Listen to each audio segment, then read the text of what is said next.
is what I'm here for. There's no goal. So when you ask me, are you satisfied? Are you happy? Never.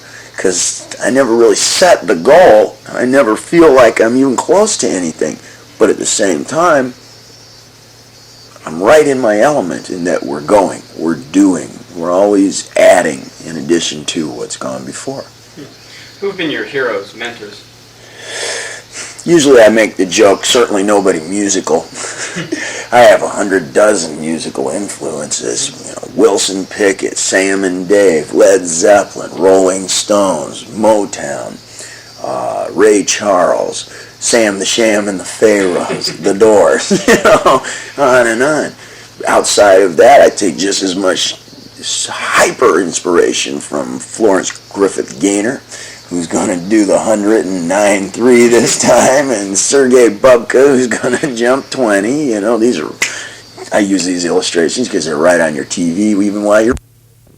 A little Japanese technology. That's why I got a backup. Good thinking. You speak English, man? No. It's no problem, neither does most of my crew. They're from New York. You say people don't get bits and snatches of you. Do you think you're being perceived correctly or perceived in the way you want to be? I think the message that we're transmitting is hitting home with increasing regularity, death-defying regularity. And the message is imagination. Otherwise, there's a lot of distractions. Otherwise, people are distracted by the visual or by as simple things as an interview. You know, I like to talk. I learn a little bit about me, learn a little bit about you. That's why I do it. And these are distractions very often to people, you know. You only get little bits and pieces. You get one interview here, one video there. Video is only 3 minutes, 14 seconds. I can hold my breath that long, much less have a technicolor idea and try and squeeze it into that amount of time. That's the nature of the beast. Can do. I'm a real musician. I'm a real professional trooper. That means I can do anything. You want to play a stadium? It's a different kind of show than playing in a bar. I can do both, and I like both. I don't prefer either one. I do it because that's part of my art. That's part of my skill. And if anything, then I got to say it ain't over till the fat lady sings. You ever heard that expression? It comes from opera. It means it seems like you've heard it all. It seems like you've seen it all. But no, it ain't over until the fat lady sings at the end of the show. And she ain't going to be singing for another 40 years. So if there's any kind of legend or any truth to be found in this, you're going to have to go along for the ride for quite a while here. It's all cumulative. It's all adding up. There's no one specific moment in time here that you can sum it up. Now, most bands that I see, and I'm a critical character, most bands that I know of or I can think of, you see one video, you listen to 2 songs, and that's the beginning and the end. The fat lady has sung and left.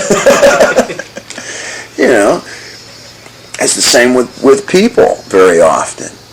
So I look for the opposite in people and music and whatever it is, and that I'm making statements in time, but it's a lot of time. There's a lot to be added up here. If anything, that gives you longevity. I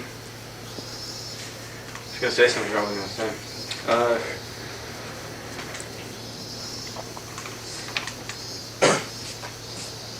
Your fat lady statement threw me off.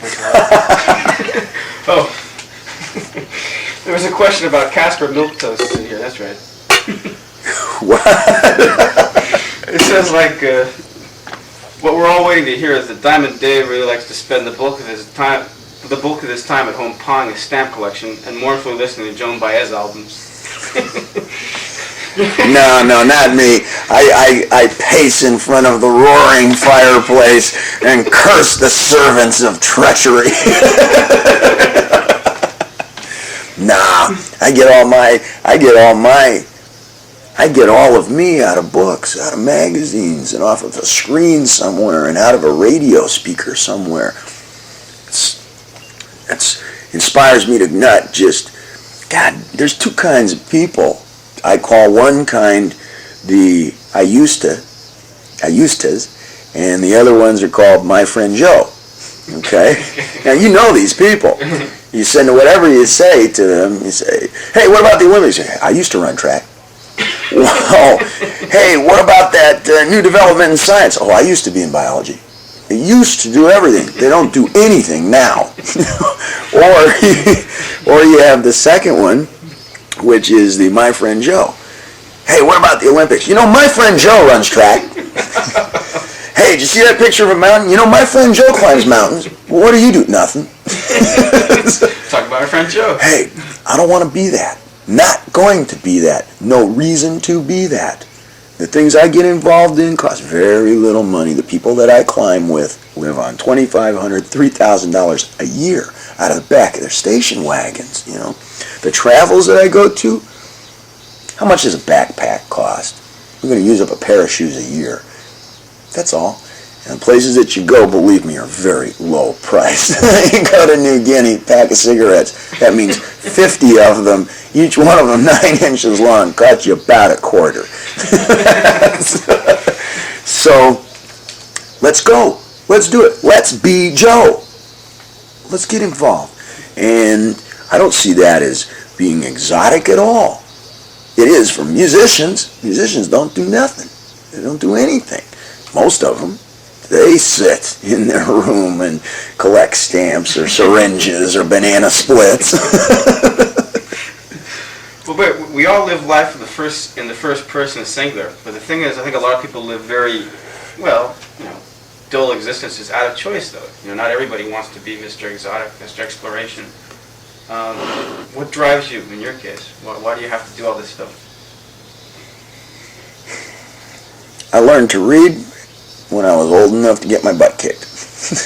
That was real young. I learned to appreciate all kinds of people. I moved all over the United States when my daddy was in school. When he was in school, we had no money. And we had a little room in an apartment the size of 2 of those beds. Pop became a doctor. And one day, lo and behold, look what's parked in front of the house. So I got to see the range, the sweep from one end to the other, and appreciate them all for what they're worth, or at least what I perceive it to be worth. But I got to see it all. And somewhere along the line, I learned to get in there and compete. Get in there and be part of it. Get into the parade, I was in the marching band for 9 years. I played saxophone. Didn't matter to me. If you're going to be drum major one day, fine. You be the guy with the cymbals in the back to celebrate the drum major. Who's making the most noise? Hard to tell now, isn't it? You're in the parade. And that's, I got that from martial arts. I got that from sports, organized sports. I got it out of school. And I just never left it. Your father that way? Mm-hmm. A go-getter. Oh, yeah. Be involved. Go out and see it. You may use it or know what not to use. Mm-hmm. When you were a kid, what kind of stuff set you apart from the other kids? Or did you pretty much fit into the crowd? I didn't fit into the crowd at all. I was always buried in books somewhere. I was always in front of a screen or in front of a speaker somewhere. And I never perceived myself as a loner. I still don't. I enjoy people a lot. Sociable guy. Conversely, I spend most of my time entirely by myself. You go climb. There's not a lot of hilarity up there. There's not a lot of talking and gossip going on up there. It's very introspective. And I've always felt very at home with that. I've lived by myself basically for the last 15 years. We tend to think of you as like the class clown type, though. Has everybody rolling in the aisles, always doing practical jokes. You weren't that way at all. No. People always thought that I was being